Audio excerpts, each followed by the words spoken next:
Last night. Thank you for joining us this morning. Now, it's unlikely you're going to ever win over Clinton aides, but how about her voters? It is a fact that President-elect Trump lost the popular vote. How does President-elect Trump reach out to that majority of voters who did not support him? George, he keeps doing what he said he'd promised to do on election night, which is be the president of all Americans, including those who do not vote for him. And he's already reaching out to people in many different ways. Look, I understand it was a bruising campaign. I understand the Clinton team and most people in America never even thought about the possibility that the other candidate, Donald Trump, might win, but he did. And he won 30 of 50 states, and he won 2,600 counties, and he turned 200 counties that President Obama had carried over to the Donald Trump column. That doesn't happen because of a Jim Comey letter. That doesn't happen because of media coverage. It happens when you have a message that connects with Americans. And you saw that message on display yesterday in Indianapolis. Donald Trump, before he's even inaugurated, made good on the promise to keep American jobs in America. People want these kinds of results. And I just, the idea that people can't get past the grief, denial, and anger stages and into the acceptance stages really defies what Secretary Clinton and President Obama themselves have said. And I want to talk about the carrier. This is our president-elect. I want to talk about that carrier deal as well, but you talk about the bruising campaign. It seemed to continue last night in Cincinnati. You had that crowd chanting, "Lock her up, lock her up." Although we did. That's the way they feel. And there would be officials who are in charge of such things in the Trump administration who may look at that again. But Donald Trump made very clear last week as the president-elect that he's moved on from that he's more focused on things like health care, immigration, bringing jobs back to America. So you're suggesting now that the Trump administration may actually pursue prosecution? No, I'm not suggesting that at all. That would be something I would not be able to say. But I'm reminding everybody what the president-elect said last week, which is he's moving on to focus on the future, not the past. And he has said to the New York Times on the record, he thinks that the Clintons have suffered enough. Of course, the Department of Justice, the different committees, the FBI perhaps, can take a different look. But nobody expects that. Nobody's talking about that right now. And I think yesterday was just a great day for him to go and say thank you to 18,000 people at a rally in Cincinnati. Thank you to Carrier for working with this would-be administration and keeping these 1,000 jobs here in America. That's what people wanted. They voted for results. And, talking about the carrier, the Wall Street Journal, usually an ally of Republican presidents, had an editorial this morning called Trump's carrier shakedown. His carrier shakedown, they wrote, is a short-term political victory that will hurt workers and the economy if it becomes the norm for the next 4 years. Are you worried about that? We don't look at this as a political victory. We don't look at this as political at all, George. We look at it as a victory for the worker at Carrier. Donald Trump gave voice and visibility to the forgotten man and forgotten woman. He made an example of Carrier from the beginning as one that perhaps could work with his incoming administration to keep these jobs here. This is the way things should work, where you have private companies and the administration, frankly, working together to find a solution.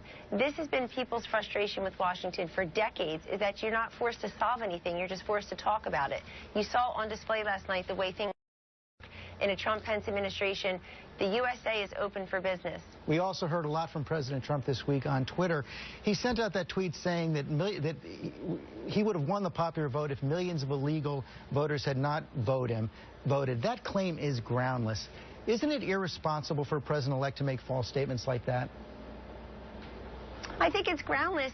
Talk about fake news. The fake news is that somehow the popular vote is more important than the Electoral College vote now. I mean, I watched ABC and other networks religiously, George. All I saw was Road to 270. I never heard Road to popular Kellyanne, vote. That's not what I asked. No one is questioning the victory. I said, is it appropriate, is it responsible for a president-elect to make false statements like that? Well, first, many people are questioning the victory. You've got people spending millions of dollars wasting money and time in the Clinton and Stein camps in Wisconsin, Michigan, and they tried in Pennsylvania to recount. So not everybody has, quote, accepted the election results. But to your question, the president-elect has been talking to different people, including Chris Kobach of Kansas, about voting irregularities or the number of illegal votes that may have been cast. And I believe that he based his information on that. There is no evidence that there were millions of illegal votes. Zero. There's also no evidence that a recount is going to change the results in Wisconsin, Michigan, and Pennsylvania. But we, the victors, continue to be, we're the only people asked about the election results and about who voted and who didn't vote. But this whole discussion about the popular vote it's frankly, it's frankly an outshoot by those who can't accept the election results as to why the election results, where the people have spoken and given Donald Trump well over 270 electoral votes, 306, including states like Michigan, Wisconsin, and Pennsylvania that Republicans have not won in decades.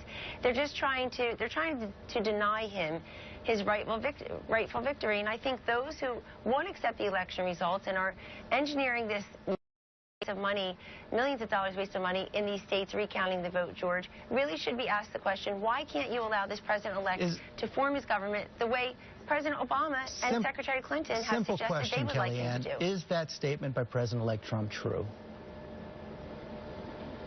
I'm sorry? Is that statement by President-elect Trump true? Well, he's been receiving information about the irregularities and about the illegal votes, particularly from sources, officials like Chris Kobach, as I mentioned.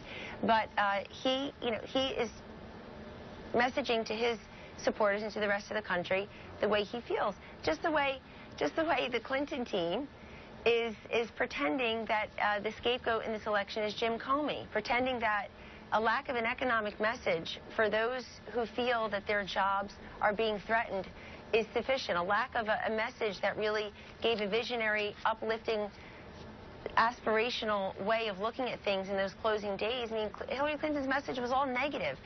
They're never asked that. We're just asked about Donald Trump's tweets, and we're just asked about different things that he says on the trail. There is no trail anymore. He's the president-elect. And I think what people will see is strong leadership in nominating Mad Dog Mattis for General Mattis for Secretary of Defense. I think they'll see strong leadership in keeping those jobs in Indianapolis. These are the results that America wanted. Kellyanne Conway, thanks for coming on and answering questions this morning. Thank you. All right, George. Hey, if you like this video, consider liking, subscribing, and sharing. It really helps get the message out there, and it really motivates me to make more videos. Thanks a lot.